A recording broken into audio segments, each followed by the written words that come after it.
আসসালামু আলাইকুম, আশা করি সবাই ভালো আছেন। শহীদ রাষ্ট্রপতি জিয়াউর রহমান স্মৃতি স্মরণে ফুটবল টুর্নামেন্টের আজকে রাউন্ড অফ 16-এর সপ্তম খেলায় মুখোমুখি হচ্ছে গাশফুল একাদশ বনাম জুনিয়র টাইগার একাদশ। তো নির্দিষ্ট সময়ের খেলায় এক গোলে ড্র হওয়াতে টাইব্রেকারের মাধ্যমে ফলাফল নির্ধারণ করার জন্য টাইব্রেকার অনুষ্ঠিত হচ্ছে। যেহেতু 7 জনের খেলা, উভয় দল 3টি করে টাইব্রেকার শট নিতে পারবে। ইতিমধ্যে উভয় দল একটা করে শট নিয়ে ফেলেছে এবং একটা করে গোল দিয়েছে। এখন কিক নিচ্ছে গাশফুল জুনিয়র টাইগার একাদশ। আবার একটা গোল।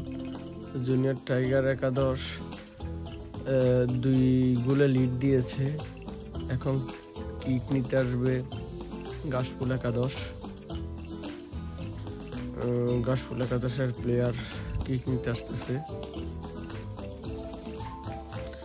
গাশফুল একাদশ যদি এটা গোল করতে পারে তাহলে 2-2 গোলে সমতায় ফিরে আসবে।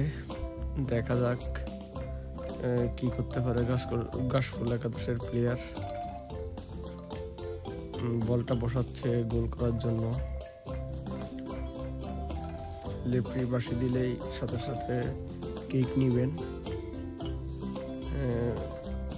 গাশফুল একাদশের প্লেয়ার কিক নেওয়ার জন্য প্রস্তুতি নিচ্ছে।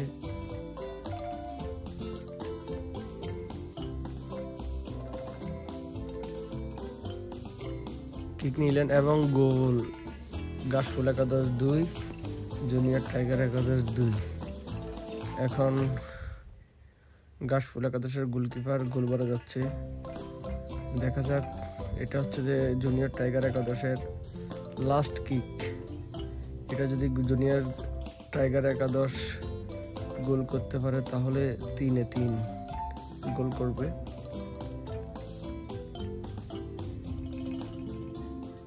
দেখা যাক, জুনিয়র টাইগার একাদশের প্লেয়ার কিক নিচ্ছে এবং গোল। 3 গোলের লিড গাশফুল একাদশের হাতে। আর একটা কিক বাকি আছে। যদি এটা গোল করতে পারে তাহলে ড্র হয়ে যাবে, টাইব্রেকারও ড্র হবে। আর যদি মিস করে, গোলকিপার যদি সেভ দিতে পারে তাহলে জুনিয়র টাইগার একাদশ জিতে যাবে। আর এই খেলা থেকে যে দলই বিজয়ী দল কোয়ার্টার ফাইনালে উত্তীর্ণ হবে। না, কিন্তু গোল হইল না। জুনিয়র টাইগার একাদশের গোলকিপার সেভ দিয়ে দিয়েছে। দেখেন খেলার ফলাফল। জুনিয়র টাইগার একাদশ 3, গাশফুল একাদশ 2-3 গোলে জুনিয়র টাইগার একাদশ বিজয়ী।